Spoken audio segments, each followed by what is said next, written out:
विद्यार्थियों, बीए तृतीय वर्ष की इस कक्षा में आपका एक बार पुनः अभिनंदन और स्वागत है। हम आपको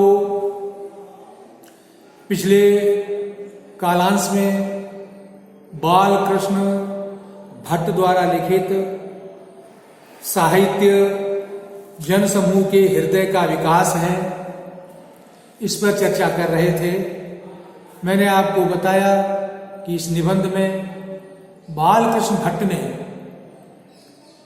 यह संदेश दिया है कि समय, युग, परिवेश के साथ साथ व्यक्ति की मनोभूमि, विचारधारा, चिंतन, सोच, क्रियाकलाप बदलते रहते हैं, परिवर्तित होते रहते हैं और उसी के अनुरूप साहित्य में भी परिवर्तन आ जाता है, जिसे हम विकास कहते हैं। कहना यह चाहते हैं कि साहित्य मनुष्य की चित्तवृत्तियों, मनुष्य की मनोभूमि, उसके क्रियाकलापों का प्रतिबिंब होता है। जैसे जैसे मनुष्य का चिंतन प्रौढ़ होता जाता है, जैसे जैसे मनुष्य का चिंतन परिष्कृत होता जाता है, वैसे वैसे साहित्य में भी प्रौढ़ता और परिष्कार आता जाता है। इस बात को उन्होंने वैदिक युग से लेकर के वैदिक, संस्कृत, पाली, प्राकृत तक आगे तक उन्होंने बराबर उदाहरण देकर के इस बात को उन्होंने इसमें सिद्ध किया है। इसी संदर्भ में आज हम इसके जो प्रमुख गद्य स्थल हैं उनकी व्याख्या करते हुए अपनी बात आपके सामने रखेंगे। देखिए, कहते हैं, हमारी छिन्न भिन्न दशा, जिसके कारण हजार हजार चेष्टा करने पर जातीयता हमारे में आती ही नहीं, सब पुराण ही की कृपा है। जब तक शुद्ध वैदिक साहित्य हम लोगों में प्रचलित था, तब तक जातीयता के दृढ़ नियमों में जरा भी अंतर नहीं होने पाया था। पुराणों के साहित्य के प्रकार से एक बड़ा लाभ भी हुआ कि वेद के समय की बहुत सी घिनौनी रीतियों और रस्मों को, जिनके नाम लेने से भी हम घिना उठते हैं, उन सब महाघोर हिंसाओं को, जिनके सबब से अपने अहिंसा धर्म के प्रचार करने में बौद्धों को सुविधा हुई थी, पुराणकर्ताओं ने उठाकर शुद्ध साहित्यिक धर्म को विशेष स्थापित किया। अनेक मतांतरों का प्रचार भी पुराणों ही की करतूत है। पुराण वाले तो पंचायतन पूजन की तक से संतोष कर रह गए। तंत्रों ने बड़ा संहार किया। उन्होंने अनेक क्षुद्र देवता, भैरव, काली, डाकनी, सागनी, भूत प्रेत तक के पूजन को फैला दिया। मंद मास के प्रचार को, जिसमें बौद्धों ने तमोगुणी मलिन समझकर उठा दिया था, तांत्रिकों ने फिर बहाल किया। इस गद्यखंड में बालकृष्ण भट्ट ने यह बताया है कि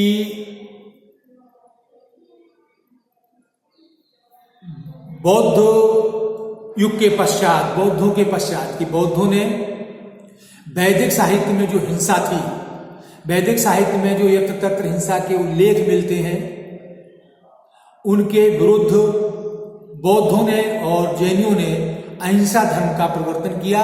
अर्थात उन्होंने अहिंसा की बात कही। उन्होंने बताया कि समाज में हिंसा अशोभनीय है, हिंसा मानवता का पतन करती है, हिंसा मनुष्य से मनुष्य को दूर करती है, इसलिए हमें हिंसा से बचना चाहिए और अहिंसा अर्थात सभी जीवों से हमें प्रेम करना चाहिए। तो ये हमें संदेश किसने दिया? बौद्धों ने दिया। वो कब? इसलिए कि वैदिक साहित्य में ये तत्र ऐसे उदाहरण मिलते हैं। वैदिक साहित्य में बल जैसी कुपरंपराओं का कहीं न कहीं उल्लेख मिलता है। इस प्रकार से निबंधकार ने इसमें संकेत दिया। तो कहते हैं कि यही कारण है कि हमारे समाज में जातीयता, राष्ट्रीयता की भावना का उदय होने में बहुत विलंब हुआ, या जिसके कारण जो है राष्ट्रीयता की भावना उत्पन्न नहीं हुई। लेकिन कहते हैं कि इसी बीच में पुराण आए। पुराणों ने अर्थात वेदव्यास ने पुराण लिखे, उन पुराणों ने एक बार पुनः हमारे अंदर जातीयता की भावना पैदा की, कर्म कांडों का विरोध किया, और वेदों में जो हिंसा थी उस हिंसा का भी उन्होंने विरोध किया। एक बार पुनः पुराणों के द्वारा समाज में सात्विकता की स्थापना की गई। ये लिखा है कि पुराणों के साहित्य के एक प्रकार से एक बड़ा लाभ, पुराणों के साहित्य से एक बहुत बड़ा लाभ हुआ कि वेद के समय की बहुत सी घिनौनी रीतियां, वेद के समय मतलब वैदिक युग में जो घिनौनी रीतियां थी, रस्म थी, प्रथाएं थी, जिनके नाम लेने से हम घृणा उठते हैं, अर्थात बहुत अधिक उसमें कर्मकांड होते थे। अश्वमेध यज्ञ, फलाने यज्ञ, ऐसे यज्ञ जिनमें अश्वमेध में घोड़ा की बलि दी जाती थी, बहुत से ऐसे यज्ञ इत्यादि हुआ करते जिन्हें बलि दी जाती थी, लोग जिन्हें करने से डरते थे। तो कहते हैं पुराण के कारण जो है वो परंपराएं समाप्त हुई, और बौद्धों को भी अपने अहिंसा प्रचार करने में क्या हुई, सुविधा हुई। अर्थात बौद्ध धर्म जो है हिंसा के प्रतिक्रिया स्वरूप उठकर खड़ा हुआ। बौद्धों ने हिंसा का विरोध किया और अहिंसा के लिए मनुष्यों को प्रेरित किया। ये बताया कि हमें हिंसा नहीं करनी चाहिए, क्योंकि सब जीव एक है, और हम किसी की अगर हिंसा करते हैं तो हम निश्चित रूप से बहुत गलत कार्य करते हैं। अनेक मत मतांतरों का प्रचार भी पुराणों की ही करतूत है। लेकिन एक पुराणों से एक नुकसान भी हुआ कि उस काल में, उसके बाद मध्यकाल में जो अनेक मतांतर एकदम खड़े हुए, ये सब किसकी देन थे? पुराणों की देन थे। क्योंकि पुराणों में अनेक देवी देवताओं का स्तवन किया गया है। कहीं वायु पुराण है, कि गरुड़ पुराण है, कि शिव पुराण है, कि विष्णु पुराण है, कि कुछ है भागवत पुराण है, आदि आदि। तो इन पुराणों से एक ये हुआ कि अनेक प्रकार के देवी देवता खड़े हुए, और आगे चलकर तांत्रिकों ने हमारा बहुत नुकसान किया कि उन्होंने अनेक शुद्ध देवता भैरव, काली, डाकनी, साकनी, भूत प्रेत तक के पूजन को फैला दिया। यानी उसके बाद तांत्रिकों ने एक बहुत बड़ा नुकसान किया कि उन्होंने समाज में भूत प्रेत, डाकनी, साकनी आदि की पूजा पाठ इत्यादि का प्रचलन किया। तंत्र के द्वारा समाज के लोगों को आकर्षित किया और उन्हें कर्म कांडों में उलझाया और अपना स्वार्थ पूरा किया। मदमास के तांत्रिकों ने मांस का, शराब का, तमोगुणी प्रवृत्तियों का प्रचार प्रसार किया, जिनका विरोध बौद्धों ने किया। अहिंसा के उपासकों ने जिसका विरोध किया। तांत्रिकों ने मंद मांस आदि का प्रचार प्रसार किया।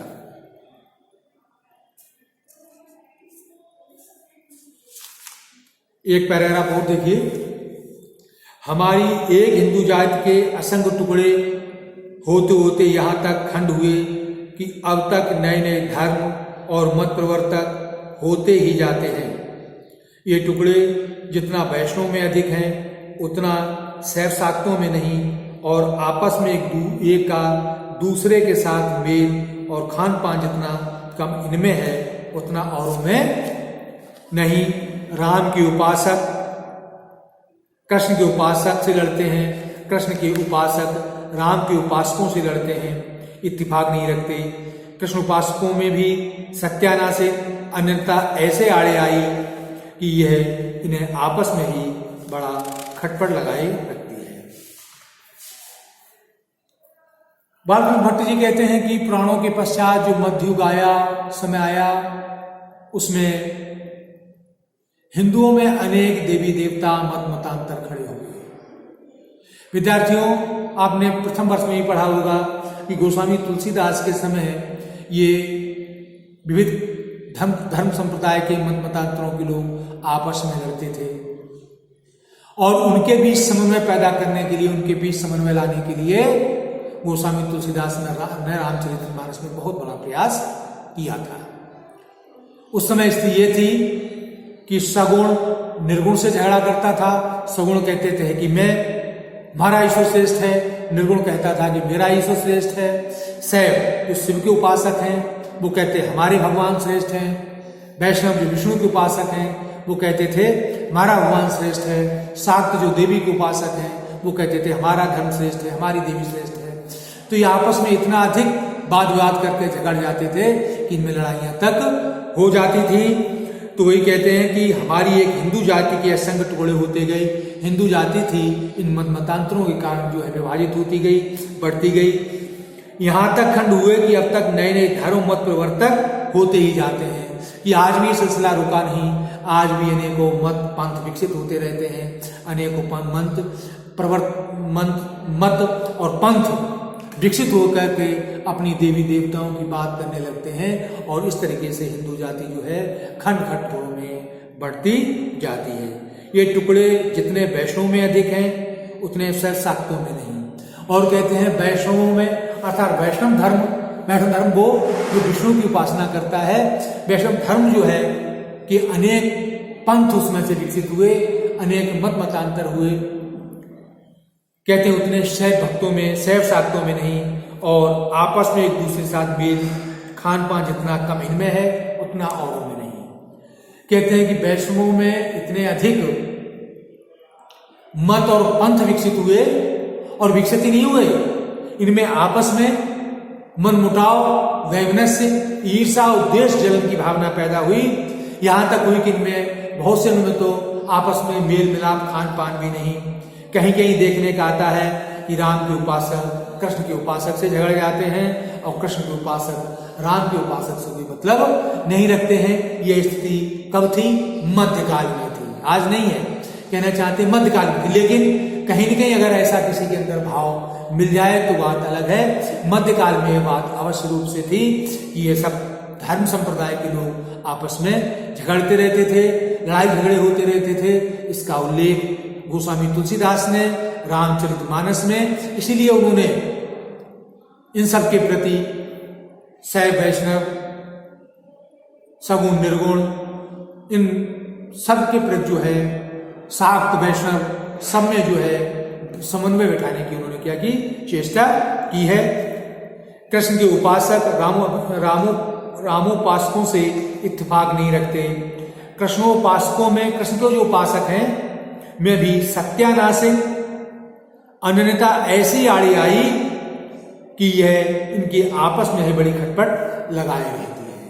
और कहते हैं कृष्ण के उपासकों में भी अनन्यता ऐसी आड़ी आई, अर्थात उनमें भी, कृष्ण के उपासकों में भी कई मत ऐसे पैदा हो गए हैं जिनके कारण उनके आपस में भी फूट पड़ जाती है, आपस में भी खटपट पड़ी रहती है। इस प्रकार प्राकृत के उपरांत हमारे देश के साहित्य के दो नमूने और मिलते हैं, एक पद्मावत, दूसरा पृथ्वीराज रासो। पद्मावत की कविता में तो किसी कदर थोड़ा सा रस भी है, पर पृथ्वीरासो में तारीफ के लायक कौन सी बात है हमारी समझ में बिल्कुल नहीं आती। प्राकृत से उतरते उतरते हमारी विद्यमान हिंदी इस शकल में कैसे आई, इस बात का पता अलबत्ता रायसा से लगता है। मतांतर के साथ ही हमारी भाषा भी गुजराती, मराठी, बंगाली इत्यादि की भेद से प्रत्येक प्रांत की जुदा जुदा भाषा हो गई। इन एक देशी भाषाओं में बंगाली सबसे अधिक कोमल, मधुर, सरस है, मराठी महाकठोर और कर्णकटु तथा पंजाबी निहायत भद्दी, कठोर और रूखापन में उर्दू की छोटी बहन है। अब अपनी हिंदी को ही ले आइए, हिंदी की ओर आइए, इसमें संदेह नहीं। विस्तार में हिंदी अपनी बहनों में सबसे बड़ी है। ब्रजभाषा, बुंदेलखंडी, बैसबारी तथा भोजपुरी इत्यादि इसके कई एक अवान्तर भेद हैं। ब्रजभाषा में एकदम कुछ मिठास है, पर वह इतनी जनानी बोली है कि इसमें सिवाय श्रृंगार की दूसरा रस आ नहीं सकता। जिस बोली को कवियों ने अपने लिए चुन रखा है वो बुंदेलखंड की बोली है। इसमें सब प्रकार के काव्य सब रस समा सकते हैं, अपनी अपनी पसंद निराली होती है, भिन्न रुचि लोका। इस प्रकार विद्यार्थियों, इस निबंध में बालकृष्ण भट्ट ने वेद से लेकर के, वैदिक साहित्य से लेकर के संस्कृत साहित्य, संस्कृत साहित्य के बाद प्राकृत और अपभ्रंश के पश्चात जो हिंदी का विकास हुआ और हिंदुओं में भी जो अनेक बोलियां विकसित हुई, उस सब का उन्होंने एक क्रमशः विकास बताया है। और उन्होंने इस बात पर जोर दिया है कि इस प्रकार से साहित्य में ही परिवर्तन नहीं आया जनता की मनोवृत्ति बदलने पर, साहित्य के साथ साथ बोलियों में भी क्या होता है, भाषाओं में भी विकास हो जाता है, परिवर्तन हो जाता है। एक बोली से, एक भाषा जिससे जो है अनेक बोलियां विकसित होती हैं, अनेक भाषाएं विकासमान होती हैं। उन्होंने कहा कि प्राकृत के पश्चात अपभ्रंश आई और उसके पश्चात जो है आधुनिक हिंदी, भारतीय आर्य भाषाएं, गुजराती, मराठी, बंगाली, हिंदी, और हिंदी के भी अनेक भेद हुए। हिंदी में भी क्या पूर्वी हिंदी, पश्चिमी हिंदी की 5 बोलियां, पूर्वी हिंदी की 3 बोलियां, राजस्थानी की, पहाड़ी इत्यादि, कुल मिलाकर के आज हिंदी में भी 18 बोलियां हैं। उनमें सर्वाधिक खड़ी बोली जो है ख्यातिलब्ध है, खड़ी बोली का सर्वाधिक प्रयोग होता है। इस प्रकार उन्होंने वैदिक साहित्य से लेकर, वैदिक भाषा से लेकर के आधुनिक हिंदी तक का एक कहना चाहिए किस तरीके से उनका विकास हुआ और किस तरीके से साहित्य में परिवर्तन हुआ, इस बात पर उन्होंने चर्चा की है। विद्यार्थियों, उम्मीद है कि आपको यह अच्छी तरह समझ में आ गया होगा। अब हम कल आपके सामने चंद्र शर्मा गुलेरी द्वारा लिखित धर्म और समाज निबंध पर चर्चा करेंगे। तब तक के लिए हम आपसे विदा लेते हैं। कल हम आपसे पुनः मिलते हैं।